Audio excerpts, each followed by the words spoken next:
Kentucky Kingdom, Kings Island's friendly neighbor to the south, is no real competition for Kings Island. Or is it? Hello, everybody. Alongside Don Helbig, I'm Ryan Sir, and this is Tower Topics. Tower Topics is a podcast by Kings Island fans, for Kings Island fans, because that's who we are, and that's who we care about. Yeah, let's start off the show by thanking our Prestige Pass members. These are YouTube members. So, Jacob Fix, Miss Mandy 1983, Lil Mac 21, Brian Hauser, Logan Lipper, 330T, and Aaron Board. Thank you for supporting us at the highest tier of YouTube membership. If you want to become a member, there's a link in the description. You get early access to videos, exclusive live streams, maybe even some free stuff. You never know.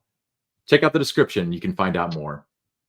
So, Don, there's not a new kid on the block, but the new kid on the block started lifting some weights over the past week, and now we're kind of afraid of him when we used to pick on him. You know, they did. Kentucky Kingdom announcing today, kind of the kickoff with the media to introduce the new Christmas at Kentucky Kingdom event, which I think is going to be, fantastic. But they dropped in that over the next, this is just the beginning, that over the next 2 years, 2025 and 2026, they're going to be investing $25 million into the park. They'll have more to say about what exactly that's going to entail, in the weeks and months ahead. But that's significant and just great news for, fans of Kentucky Kingdom, those that live in the Louisville market, for so long. That park was always year to year, and there was years where it didn't operate, but it's now in good hands with Hershon Entertainment, running the show there, and I think the future is very bright there. And if you're Kings Island, you certainly have to be concerned, and you're paying attention to what they're doing. You always did, but more so now than ever. Yeah, I mean, obviously it's always been on the radar, but it probably, and correct me if I'm wrong, I've always said this, but I guess I need a fact check from somebody on the inside. But Kentucky Kingdom wouldn't necessarily draw Cincinnati people away from Kings Island, but it would draw Louisville, Lexington, that kind of market from Kings Island to a more meaningful degree. Yeah, the Indiana area, Evansville, Indianapolis to a degree too. So anything in the South, is certainly a threat to draw from Kings Island. The Cincinnati area, no one's going to not get a Kings Island pass and, just get a Kentucky Kingdom pass. But where it does become a problem is if you are a fan of parks and, you hear what they're doing and you're intrigued by it. Say you visited Kings Island, 4 or 5 times a year, you might take one of those visits, maybe 2, and go check out what's going on at Kentucky Kingdom. I know that's going to happen, for Winterfest. I'm somebody that, a date when I could have gone to Kings Island, which is 21 minutes from my house, I'm going to drive 2 hours and check out Christmas at Kentucky Kingdom because I think it's going to be a spectacular event. Very excited about that. I bought a season pass specifically for that when they announced that they were going to have this event back in the spring. So for me, if I was going to go to Winterfest, normally say 3 or 4 times, I might only be there now 1 or 2 times, and then 1 or 2 times at Kentucky Kingdom. So there are other people like me that will do the same thing. I have other friends that, live within the area, within the region, and, they're excited about what Kentucky Kingdom is doing too, and they're going to, make a visit there on a day they probably would have gone to Winterfest. So is it competition? Yes, it is. And, is it as big a scale as what Kings Island is doing for Winterfest? Well, what they're going to be doing over the next couple of years, what the park will have to offer, is it as big a scale as what Kings Island has? No, it's not as big a park. But it doesn't mean that the guest experience can't be as good or better than what you have at Kings Island. And that's the thing they have to worry about, is, the guest experience, because that's what brings you back. It's not always, you can have the greatest rides, the greatest shows, the best food, but if the guest experience, isn't great, if the associates aren't warm and welcoming and you don't feel appreciated as a pass holder, somebody who bought a ticket, you go elsewhere. Just like any other restaurant, you go elsewhere if the service isn't good. And I think the same thing's going to apply here. And uh, I was impressed. I visited Kentucky Kingdom twice this year, once in the summer, and I went to their Halloween event, and it was just a good time. Everybody, the associates were, very friendly. They were making sure that all the guests were having that best day of the year type of experience. The food had really been elevated over, what it had been 3 or 4 years ago when I was there. Uh, so there was a lot to like about it, and I have no problem. No, I'm not hesitant at all to renew my season pass there because I felt I got good value out of it, and I haven't even experienced a Christmas event yet. Yeah. So I want to pull up, we're not going to watch the whole live feed and stuff because a lot of it had to do with just kicking off Christmas. But this is what they posted. This was just 2 hours ago on their Facebook. It says, we're investing over 25 million in attractions over the next 2 years. More details to come after Christmas. Um, but here's the thing, Don. Um, I part of me is like, well, Kings Island historically isn't, put 25 million in 1 year. But Kings Island hasn't put 25 million in since 2020.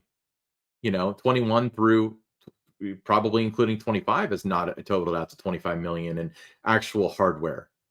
And so and then it looks like next year is going to be, that little water coaster, which is going to please, a certain demographic of people. And then the following year is the family thrill attraction, which could be a big hit or it could be a big flop. We don't know exactly what it's going to be. We have our speculation. Check our previous episode if you want I to hear wouldn't it. use the word flop, Ryan, because I think if it's what we speculated in a previous episode, it could be.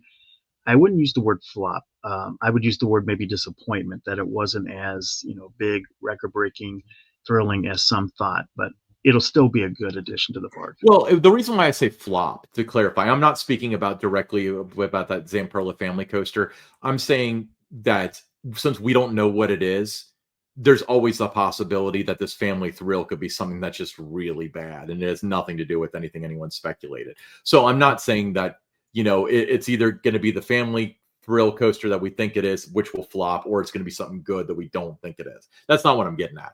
I'm saying, like, since we don't know what it is, it could be hit or miss. And we don't know what the investment amount is, too. A family thrill coaster could be, $850,000, some sort of flat ride, while Kentucky Kingdom's putting in something that's $15 million. Yeah, So, but it's they're you have a lot of the Kings Island fans. I've seen it. Kings Island Central Facebook discussions on X where when they hear the word or it gets said, especially by us at Tower Topics, that they were a threat to Kings Island, they kind of scoff at it, laugh about it. Kings Island has this and that, and not even close. Most more the enthusiasts that say that because Kentucky Kingdom doesn't have the thrill lineup that Kings Island has. They've got some five really good roller coasters there at Kentucky Kingdom, but but it's a concern, especially with the family demographic. I know that it's always among the parks, the attractions that Kings Island, listed as competition, mhm.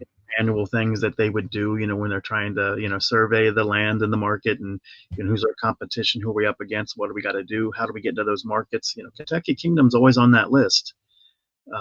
Holiday World, Dollywood, Kennywood, Cincinnati Zoo, Columbus Zoo, Indianapolis Zoo. Those are the kind of things that they're looking at and analyzing. What are their ticket prices? What are their season pass prices? What's the new product for this year?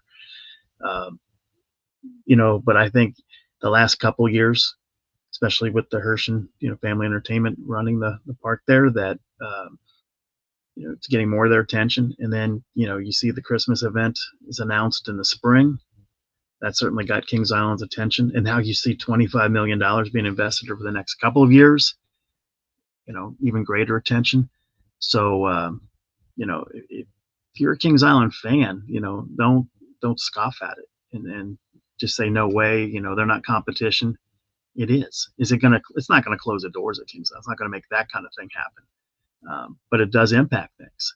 And in a lot of ways, it's going to improve your experience because Kings Island can't rest on its laurels. They have to keep, stepping up their game and providing a great experience for guests to keep the guests coming. Or there are other options within the region.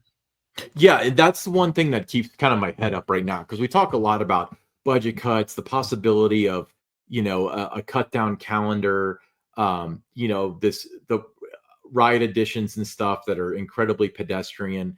But at the same time, if they're thinking like, oh well, we can close at 8 every night, Kentucky Kingdom, they're run by smart people too. I mean, the Hershans are no one to scoff at. They could be like, we'll be up until 10. You can get your best value down here. And the thing that really kind of comes to mind is that, um, you know, it's not going to draw anybody out of Cincinnati, like not a meaningful amount of people. But if you start pulling away tens of thousands of people that go to Kentucky Kingdom instead of Kings Island, from Lexington, Louisville, Evansville, places like that. I mean, how much would it take for Kings Island's attendance to dip 5%? And what's going to happen if the rest of the chain is up in attendance and Kings Island's down 5%? That's going to be a major changeover in management because they're going to want to know what went wrong. And I'm well aware of the fact, but I can speculate at least. I'm not well aware of the fact that Kings Island's aware of this and they know they need to take action. But now you have to get back to what you did before. And I'm talking about 70s, 80s, 90s, all the way through my years of doing the PR there. You have to get back out. You have to get on the road. You have to find ways to get into the studio, those morning shows in Louisville and Lexington. You have to find a way to sit down and visit with the Louisville Courier-Journal and get some stories placed there. You can't just sit back and, maybe fire off a release to those outlets or something and hope they pick it up. You've actually got to develop those relationships. You've got to get in studio and you have to be a presence in that market. You can't say, well, their home park is Kentucky Kingdom. They're not interested.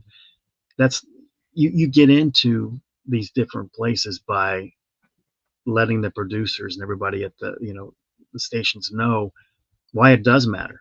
You have the numbers to back it up, your demographics, how many people from that market come visit Kings Island, what's important to their audience. And when you sell them on that, you get invited, to be on the show, 1, 2, 3 times a year. Mm-hmm. That's what happened when I was doing it. That's what happened, when the Bill Meffords and the Ruth Vosses and the Jeffrey Sieberts and the David Mance and all, Maureen Richmond, all the other ones were doing it. Media trips were important.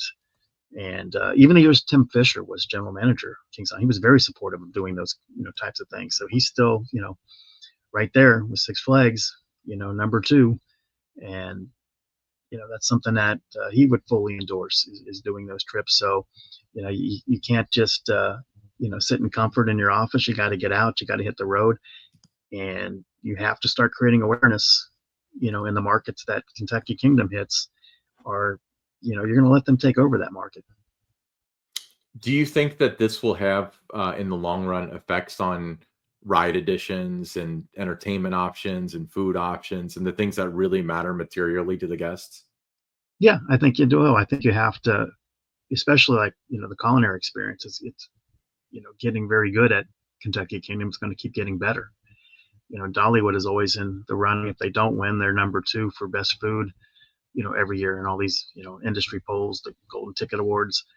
So that you have to, deliver a great culinary experience. That the entertainment has to be, top notch. So I think it definitely makes it something that, the park has to keep producing. They can't, take steps back, or there's going to be places that people can go that offer a better experience in those specific areas. Yeah, I mean, it's going to be a sad day, and it'll be interesting to see how things react if they let's go with the idea that they're adding that Zamperla family coaster. And let's say everything's status quo. So they got this family coaster and not a lot of theming, not a lot of hype around it, no teaser campaign. Assume that everything's been the same for the past 4 years or so. They add this family coaster, but Kentucky Kingdom puts in something that's maybe 10 or 15 million dollars and a little bit more thrilling. It'll be interesting to see how that affects the market,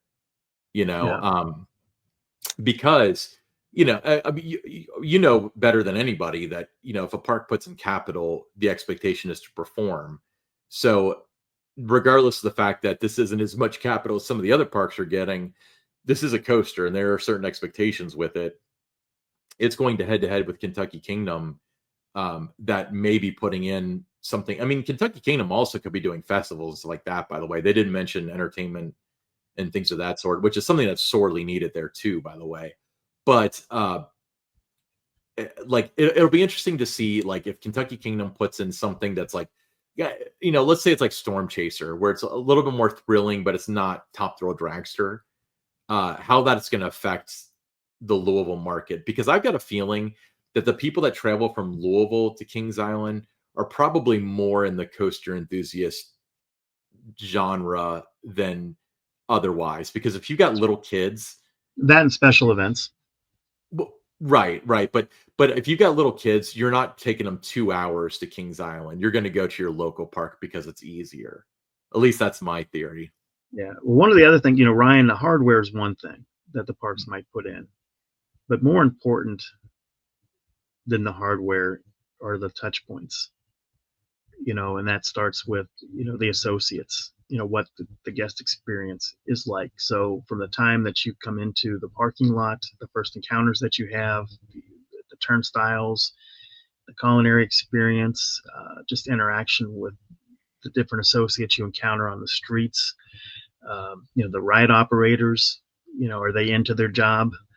Are they excited to see you riding the ride? Maybe if sometimes they aren't just kind of like rolling their eyes because you've ridden the same ride for the 15th time that day, that You would that know they better than notice anybody about that. and they're excited to see you there.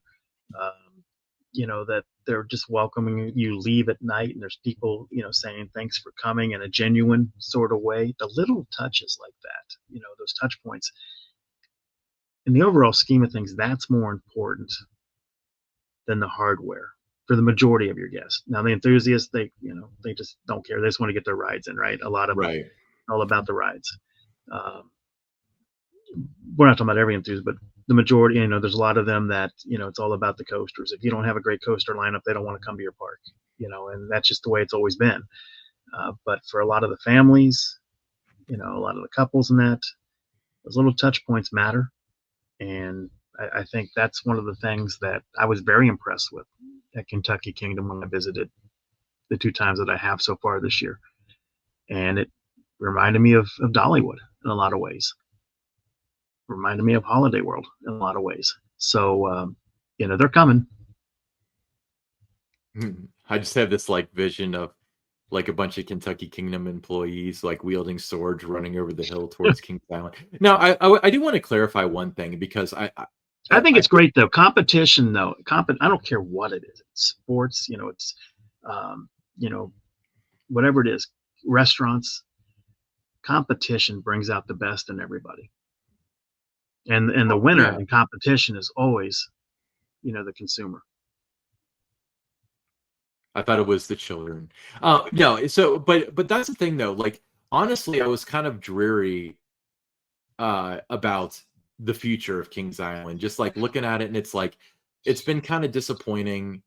You know, 2020 on, it's been kind of disappointing, except for the 50th stuff, which was phenomenal. I can't say that enough.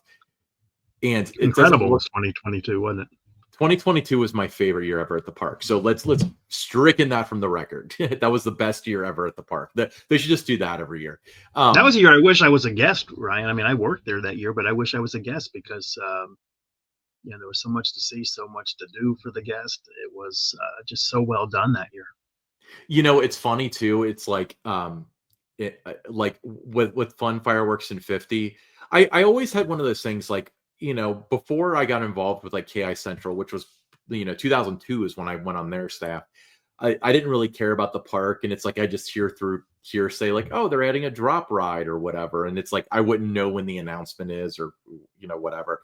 But I always wondered, because as long as I've been involved with Kings Island, I've been involved with Kings Island, and I've always known what's coming and stuff. And I've always wondered if I'm missing out on something, of having that moment of finding out what the name is, or finding out what kind of ride it is, or whatever. Because I've only had a few of those. I didn't know Windseeker was coming. I didn't know about the Robbie Knievel thing, mainly because it didn't have time to leak out. No, Um, that did. But even Windseeker, that was one of the things I was most proud of is that nothing at all got out about that. And everybody was disappointed, thinking there wouldn't be anything new for the next year. And I kept telling the marketing team, and the general manager, kept saying, when are you going to put this out there? Let people know we're having an announcement. I was like, at the right time. And I went, well, I'm going to do it at 4 o'clock the day before. I'm like, what? I said, well, that way they don't have time to get to the city to, dig up the filings or anything like that. The office closes at 4. They can't find anything until the next day. So that one took everybody by surprise, and the media turnout for that was as good as it was for the other major rides, the Banshees, the Diamondbacks, the Mystic Timbers, just because there was a lot of everybody was scrambling. I remember KI Central was a buzz. Like, what are they doing? How's this? How does nobody know about this? And it was just so much fun from my end to watch all that taking place. But we had cameras came in from the outer markets. It wasn't just your locals. They came from 2 hours away. Newspapers came from 2 hours away. We had radio stations from 2 hours away. Everybody wanted to know what they were announcing. And it was Windseeker. But that same time frame, Cedar Point announced theirs at 3 a.m. on Facebook. Was the way they announced Windseeker. And by the time the morning news started, there was so much negativity. Everybody was bashing it. mm-hmm. But when Kings Island, the way we did it at the time, everybody was excited about in the Fest House. And when they did the TV interviews, everybody was raving about it. And I remember, the management team at Cedar Fair at the time, didn't understand it. Like, why were they, did it not work out for Cedar Point, but the Kings Island people loved it. So that was a feather in my cap with the management team at the time, that this guy knows what he's doing. And they had me, do other announcements at other parks. Carowinds a couple times, California's Great America. With the King's Dominion, I helped out, with some other Worlds of Fun was one of the parks I helped out with, not going there, but in terms of helping them plan things. But yeah, I mean, there's a lot to be said about not knowing, what's coming and being surprised. But then, like you said, you were always, kind of on the inside and kind of figured it out or heard, or, somebody was telling you what was going on. Yeah, well, what I was getting at was, with Fun Fireworks in 50, we knew there'd be drones, and I'm obviously tied pretty closely into Rosie's, but what are they going to tell you? Yeah, fireworks go off, Right. So I knew there were drones. I knew that it was that, and I probably, I mean, I don't always remember what I knew. Like, I think I knew that there might be lasers or something, but I didn't know what the show was going to look like, and I I remember like just one of the most astounding moments of my life was when that show ended the first time I saw it, and everyone was like, "What the hell would I just?" It was 20 something minutes long. It took you on a ride. It took you through the park history. It was nostalgic. I mean, it was just so good. And but I'm glad. You mentioned like you wish you were a guest. Well, I'm glad I was a guest in that regard, because you helped with the planning Yeah. and stuff of that. And I didn't know that they were going to feature Phantom Theater. I didn't know, that they're going to do a Winterfest section or whatever. So I got to be surprised by that. Now you got to see a different perspective, and that's something that, I've gotten to see too, where you have this idea and it comes to fruition. That's kind of cool too. But to be able to see essentially the finished product for the first time in front of everybody. Yeah. And seeing guest reaction, was fun and rewarding. Oh, I'm sure. And that's I'll never forget it, and it's always been true. I came up to you right after the show, and I was like, "I hope you like drones because you're stuck with them." Yes, I Because remember that. I remember that very well.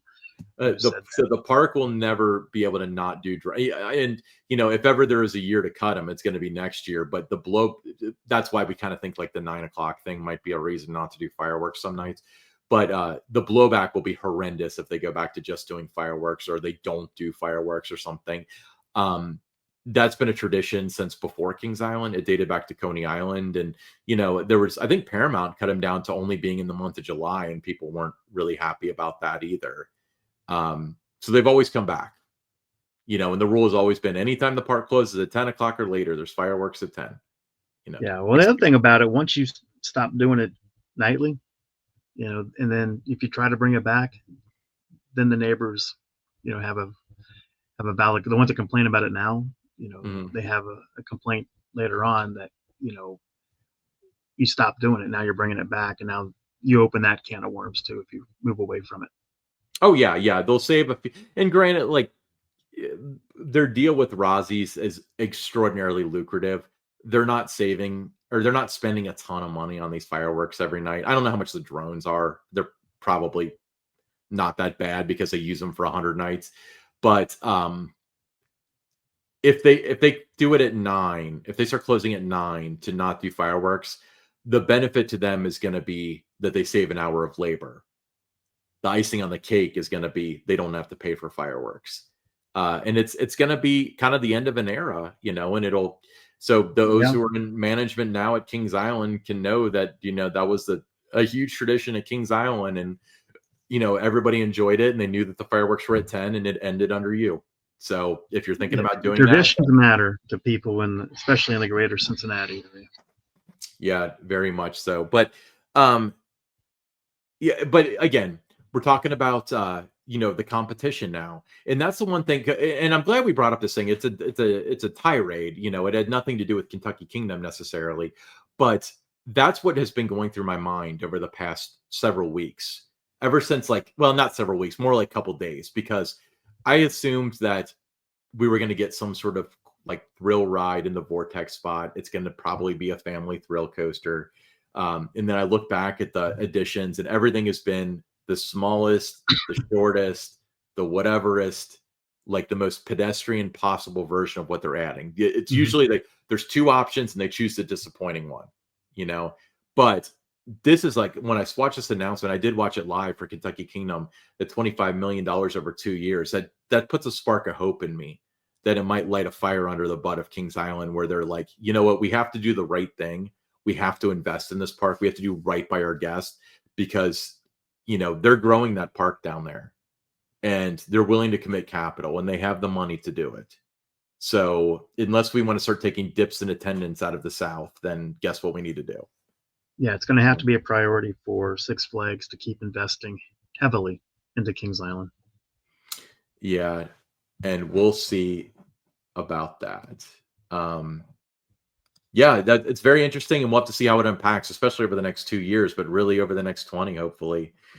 Um, we'll be right back with your stories.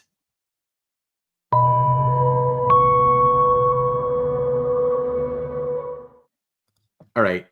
Today's story is from Jeff B, and Jeff B is from Wilmington, Ohio. So Jeff B says, in the summer of 2016, I couldn't have been more disappointed. General Manager Greg Scheid and PR guru Don Helbig stood high above the crowd. Say no more. I was disappointed too. No, I'm kidding.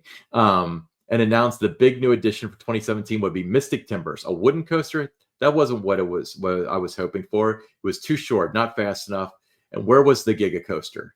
The RMC hybrid we all dreamed of. Instead, we were getting a wooden coaster that didn't even rival half the length of the beast. I was furious. I blasted Kings Island on social media. How could they think this was what the park needed? And then 2017 arrived, and with it, Mystic Timbers. I wrote it. It was fun. It was thrilling, and to my surprise, it was the best roller coaster I had ridden. Mystic Timbers quickly became my favorite ride in the park, and it still is to this day. I learned something important that year: never judge a coaster by its stats. Well, yeah, and if you'd ridden any other GCI coaster, you could have predicted that kind of thing. Yeah, I remember when it was announced that night back in my office after the announcement. Marketing director, came in, and uh, she and the general manager were very concerned about all the negativity that they were seeing on social media. And they're like, it's not a 20-something $1 million coaster like Banshee. It's only this many millions, and everybody's disappointed, and we're gonna have trouble selling seats. And I was just like, hey, relax. And I said, as soon as this ride opens, I said, we'll keep receipts on all these people, who are all bashing right now. And I said, and they're all gonna come back and say it's one of their favorite rides. Some will say it's the best ride in the park for them. They're all gonna love it. Mhm. And I said, and this ride is going to win the golden ticket next year, which it did. Mhm. And, on the stats, very pedestrian like, very pedestrian like. There was nothing on paper about it that was going to, generate for an announcement, that kind of an excitement, unless you'd ridden, one of their coasters before. Then you knew it was going to be a great ride. Tried to explain it being a storytelling attraction, but what, instead of all the disappointment, what can we do, and anticipating that was going to be the case, what can we do to change the narrative and get them talking about something else? Well, that's where What's in the Shed, that campaign came up. And it did change the narrative. Everybody was, speculating on what that might be. Some, might have been a little disappointed when it opened and, wasn't what they, thought it was going to be with drop track and all those kind of things. But still, uh, it made it the most anticipated new ride that year to open up, and it met expectations that everybody, was looking forward to because of that campaign. And it just exceeded everybody's expectation, because on paper they didn't think it was going to, be that great of a ride, and it was. So I like stories like this, hearing from guests that, um, overreact because of what they read on paper, and not waiting until they got a chance to experience it. So yeah, it's a good tip that they have, is never judge a ride by its stats. Experience the ride first and make up your own mind at that point in time. Do you think that that could be a lesson learned going into this Zamperla family thrill ride too? I mean, because If that's what it is, yeah, exactly. You I you mean, wait till you ride it, and you know, then decide, did you love it or did you hate it? Or were you somewhere in the middle? But wait until then. Don't just look at it on paper, or look at, whatever kind of renderings or animation that they do for it. Actually experience the ride. And you also have to put the ride in a certain setting too. Sometimes you can ride a ride that's very similar in two different locations, two different parks, and they're totally different experiences just because of the setting and everything around it. Makes a big difference. Yeah, I think whatever they would announce for 2026, don't get overly excited about it. Don't be disappointed by it. Wait until you ride it. yeah, and that's why, with Mystic Timbers, if that was out in the middle of the desert, it wouldn't be the same. It would still be a good ride, but it wouldn't be the same. The setting, you made a good point. Where a ride is makes a difference. And that's why I'm kind of thinking with this Yeah, that thing. was on the midway at Cedar Point. If you took out Top Thrill Dragster and put that right in that stretch there, Yeah, it would yeah. not. I mean, still be a great ride, but it wouldn't be as good of a ride because the setting wouldn't be the same. And that's why I'm kind of thinking, like, we don't know what we don't know about this 2026 thing. So that's why I'm kind of leaning towards cautious optimism, shall we say, now that I think about it. And I feel a lot better about it now. So thank you. Ryan, my tip to you and all of our listeners is, choose to be optimistic at all times because it costs the same. That's true. But so Jeff, but that you made such a great point, and this was like meant to be. So maybe now, granted, like again, we've gotten a lot of disappointments. We've gotten a lot of not as good versions of X over the past 5 years, 6 years or so. With that being said, there's different people at play now. So if this was like a theme, what's the ride at Busch Gardens Tampa that replaced their suspended coaster? I'm losing. It's the German themed. I can't think of it. Can't think off the top of my head with the name, but I know what you're talking I'm about. completely sleeping. This is gonna bother me, but that right there, this kind of reminds me of that. Now, granted, this is one train, and that's kind of concerning, but um, I'm sure people are screaming at their screens right now. Busch Gardens, Williamsburg.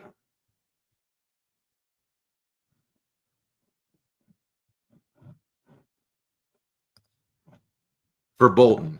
Yeah, for Bolton. Yeah, I was going to say that. Verbolten is the best ride there, according to many people. It would not be the same without its thematic elements and stuff. It would be a lot like this. Yeah, I would say for me, yeah, that'd be my favorite ride there. Yeah, it's my of favorite ride there too. the coasters. Yeah, I Yeah, really like that one. And again, the setting, really makes a difference. it does, and you want a perfect example that's at that park? I don't think you have been there since then, but Pantheon. Pantheon is Pantheon, a yeah, great ride, and it's almost like a mini Velocicoaster in a lot of ways, but it's got the shuttle element. But nobody even talks about it because it looks like it was built in Roller Coaster Tycoon 3 because it's on a flat plot of grassy land, you know? yeah, So, underrated ride. well, Rode that I one last year. agree, but I think that it's also perfectly rated because the environment does matter, you Hmm. know? But yeah, so Jeff, that was a really good sparking of thoughts. I appreciate you sending that story in. If you want to send us your stories, don't bother me with them. Send them to Don Yeah, at donhelbig at themeparksbydon.com. That's his email address, donhelbig at themeparksbydon.com. Subject matter of story for TT, and tell us your story. So it's, something like this is our first like ride announcement story. That's a good one. yeah. Did you meet your significant other? Is it your first job? We want to hear your Kings Island stories, and we might read them on the air if we do And so. while you're there giving us your story, make sure you subscribe to my blog, themeparksbydon.com. We do a number of Kings Island stories on the blog. We've had over 40 in the past year that we published on there. That was a little selfless, but okay. I'm kidding. No, there's a link to Don's blog in the description. So he does some fantastic content talking about Kings Island and other parks. And you send me these links all the time, and I always learn something. It's sometimes it's stuff where it's like you and I have already discussed it, but a lot of times it's like you did one today that you sent me about the resorts up in Sandusky doing their Christmas stuff. That was the 200th piece of content that I've published in Really? just over a year. Yeah, so it probably 200 would have come back at the end of September had I not got derailed a little bit with the eye issue that I had, but getting back on track now. But there'll be a lot more Kings Island type content that I'll be publishing. Cedar Point, if you're a fan of Cedar Point, Kentucky Kingdom, Dollywood, Holiday World, Kennywood, a lot of the parks that are in the region of where fans of Kings Island are. So, definitely check it out. And when it comes to the Kings Island content, you know, I I think you'll be hard pressed to find a source that will give you more content and more about the history and that of the park. Yeah. T-shirts, Enough, Don. enough with the personal plug there. Yeah, t-shirts. Another plug. Another Another plug, plug. yeah. Yes, the t-shirts, Tower Topics t-shirts, Carolina Blue, comes in any size you want. $22 includes shipping if you're interested in one, and we hope that you are. You can purchase one by sending an email to that Theme Parks by Don address, or you can just simply send us a direct message on our X, which is where the majority of the t-shirt purchases have come, by just going to our X, Tower_Topics, and we'll send you the QR code. And once the transaction goes through, again, $22, which includes shipping, your shirt comes out back in the mail to you within a matter of days. If you're trying to buy one, or if you're interested in buying one for somebody that might be a fan of the show or is a Kings Island fan as a holiday gift, uh, I would do that by December 10th, just to guarantee that it gets there in time. The mail gets backed up a little bit around that time, but yeah, a lot of Tower Topics T-shirts out there. We've seen them, showing up at different places. Cedar Point, somebody was wearing one of Jungle Jim's, was spotted there. Reds games, so it's nice to see the support for the show by fans that are wearing the Tower Topics T-shirts. Don't feel obligated to buy one though. It's only if you want a Tower Topics T-shirt. You should buy one though. They're really nice. They're very comfortable. Okay. We'll be right back with the listener questions.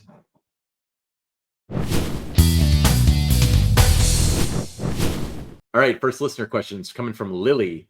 Do you think KA will ever repurpose the space where Dinosaurs Alive was, or is it impossible now to do Orion? Similarly, do you think there's a chance Action Theater will ever reopen, or is it now lost to Hotel Saint Michel? Do you think they will ever demolish that building? Well, ever is a very long time, Miss Very Lily. long time, but let's start with Orion. I love the question. Um, it would be difficult to put something back there because you would be taking guests. There's room on the other side of Orion, Yeah. still, where you still, the trail and that's still there. But you don't want to be taking guests, behind the scenes of Orion and having them walk under the ride in that because if loose articles fell, anything along those lines. So I don't think you'll see anything go into that area as long as Orion stands. As far as the other building, Action Theater, you have to have places around the park, for the Halloween haunt attractions. And Hotel St. Michelle, one of the best um, indoor mazes, not only at Kings Island, but I think in the industry, it's very well done. Great, backstory and everything with it. So I think that will, be there for the foreseeable future. But that building is also used as office space, for people that work in like tech services and that. So it's used for more than just Hotel St. Michelle. It's a place for some of the staffing and that some of the tech services people that work at the park use it. So I do not think that building, will be torn down anytime soon. Yeah, I don't think it'll be torn down, but I think that I think it could be repurposed as an actual attraction, year long ride. Like it yeah. used to be at one point in time, or like one of the when it had the like Days of Thunder. One of the theaters could be used for something like that, or they could go back to that. But you do, I mean, those hot spaces are at a premium.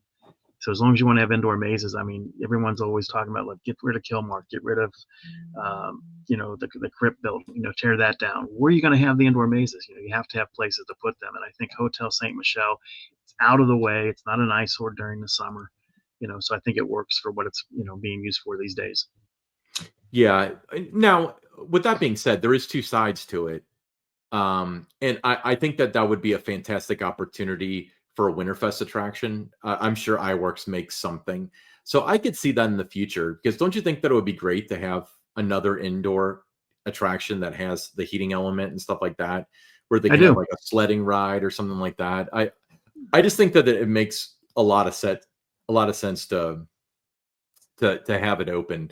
The seats on one side were sent to King's Dominion, who in turn got rid of their action theater, so they're probably gone now. I've heard that the other side, the one with Hotel St. Michelle, still has the seats in it, but they're out of view. Can you Yeah, there's confirm a or deny? curtain. Yeah, there's like a curtain that goes up that you can, if you peek behind the curtain, you'll see the seats.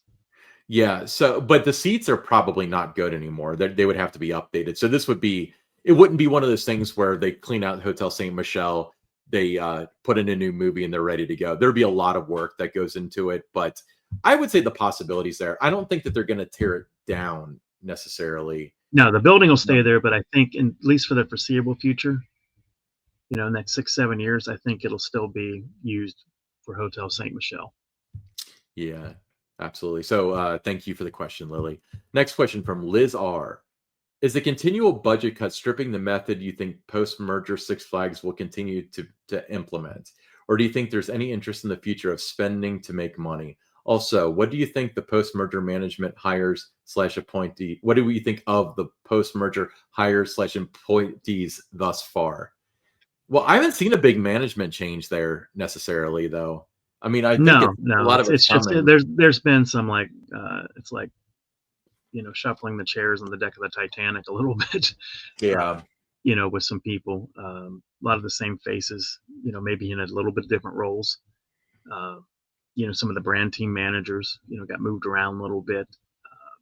At the very top, you still have Richard Zimmerman, you still have Tim Fisher, you still have Bob White, on the marketing side there. So I mean, you still have a lot of the same, players that you had before. So not too much has changed there. I haven't seen all the different appointments. I do know, I really like what they did in terms of when they separated, in the process of separating, PR and social media from the park level, making it more like regional based and having teams in that doing those parks. I thought they made a good hire in the Eastern region.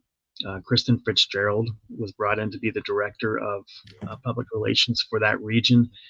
She had been at Six Flags Great Adventure for a number of years, left there, so had not been there for a couple of years, but they went outside, even though she had worked there before, but they still went outside for that hire. I thought that was an excellent choice.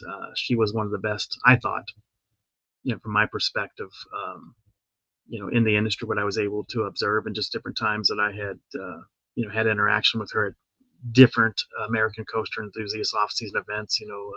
The ACE event in Chicago is one place that she would, come and present, annually for Six Flags Great Adventure back when she was there. So I think that was a good hire. Grace Peacock, who was the director of public relations for Canada's Wonderland, she was appointed the PR director for the Midwest region, which has Kings Island. So I think she's a good hire. I thought she does a good job. I was always impressed with the things she did at Canada's Wonderland. Very good on TV, good storyteller, good writer. So there's a lot to like about that hire for that region. I think that she'll do good things. I think that'll benefit Kings Island down the line. Once she gets her team in place and gets things rolling there, probably after the first of the year. Don't know too much about what's going on out west with those hires, but I think on that, there's going to be a new general manager at Cedar Point. Carrie Boulderman is retiring at the end of December, so that'll be one management change that could set a bunch of things in motion if they move somebody from one park to that park, and then there's a lot of domino effect with that potentially. So remains to be seen, but it's still too early, I think, to tell what's going to happen there in terms of all the management stuff and how that's going to impact the guest experience uh, moving forward. I think some of the other things with the budget cuts, I think that's going to continue in a lot of ways. Going to cut where they can because they have to. There's a lot of debt, and they have to trim where they can. It's not just going to happen at Kings Island. It's going to be at across the board at all the parks. They're all going to see some things cut, whether that's operating hours, operating days, full-time staff, whatever it might be. There's going to be some changes there, and I think short term, there'll be a little bit of an impact there if you do those kind of things with the calendar, or you cut back on your full-time staffing, and that you just make it that much harder for the ones that are there, and sometimes they get burned out because now they're doing too much work, and then you lose those people. So I don't know. It all remains to be seen, but still too early in the game. I think Liz, ask us that question a year from now, and we'll have a really solid answer for you. It's funny. I was just going to say, Liz, please resubmit that question 1 year from now. Yeah. Set a reminder, and we'll see how this next season goes, because there's still seems like on LinkedIn every day somebody's making, I'm now the regional area manager for digital something or another, covering 2 parks, and but thanks for the question, Liz. Hey, I'm Ryan Sir. That's Don Helbig. This is Tower Topics.